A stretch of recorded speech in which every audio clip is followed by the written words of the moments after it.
Bonjour, je m'appelle Valérie Grabin, je suis sage-femme libérale et j'ai embrassé cette profession depuis maintenant 20 ans. Pour les consultations gynécologiques, il n'y a pas d'âge. À partir du moment où vous ressentez le besoin de consulter, vous pouvez vous rendre chez votre médecin traitant, votre gynécologue ou encore une sage-femme. Seules les adolescentes sont concernées, qui ont des activités sexuelles sont concernées, pas du tout, puisque vous pouvez y aller parce que vous avez des questions à poser sur votre corps, des questions sur la sexualité, des questions sur un problème de santé en particulier, ou encore sur la contraception. Alors, qui va pratiquer cette consultation? Généralement, un professionnel de santé, médecin traitant, ou encore gynécologue ou sage-femme. Faut-il se dévêtir? Non, pas forcément. Tout dépend de l'objet de la consultation. Si c'est une consultation juste pour pouvoir échanger avec le professionnel de santé et répondre à vos questions, nul besoin d'être dévêtu. Par contre, si effectivement vous venez dans le cadre, je donne un exemple comme celui-là, une infection vaginale ou encore une contraception, effectivement là il y aura besoin d'un examen un peu plus approfondi.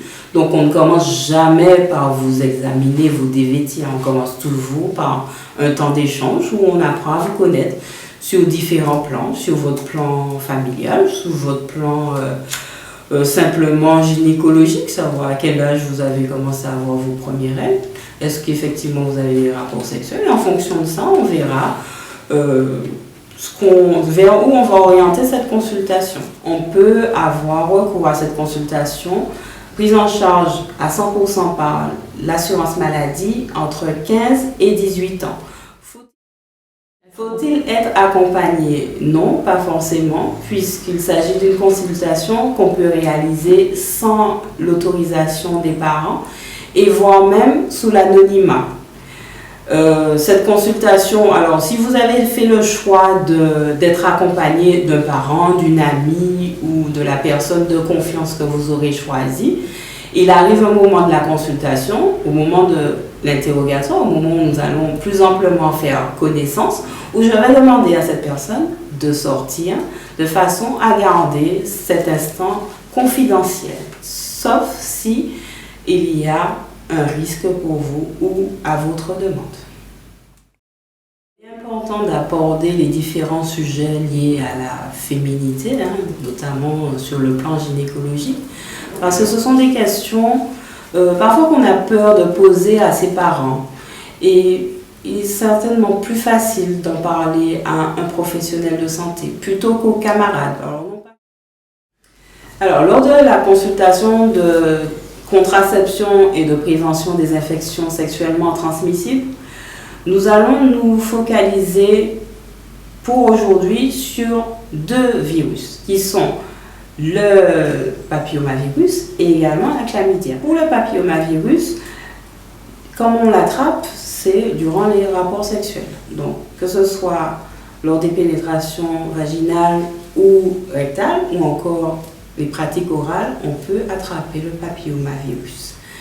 Pour éviter de l'avoir, on va demander aux jeunes filles et bientôt aux jeunes hommes de faire la vaccination dite HPV, qui va entraîner le cancer du col de l'utérus. C'est un virus qui entraîne le cancer du col de l'utérus.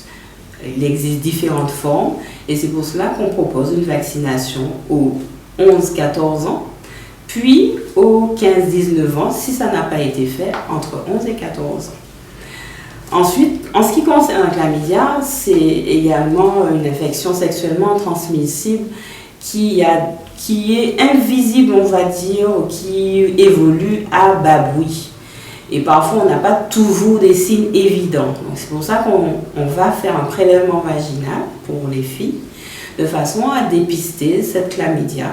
Donc, un prélèvement vaginal, parce que cette chlamydia a tendance à entraîner des infertilités et des infections au niveau de l'utérus.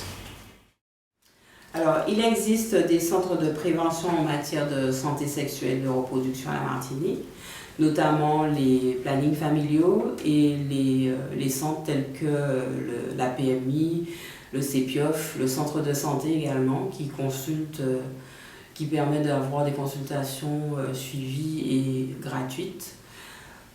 Ensuite, il y a également ce qui a remplacé le réseau sexualité qui s'appelle le CREPS et qui se trouve à Dillon. Alors pour conclure, je vous invite à vous rapprocher soit de votre médecin traitant, soit d'un infirmière scolaire qui pourrait très bien répondre à vos interrogations, ou encore à un gynécologue ou encore une sage-femme.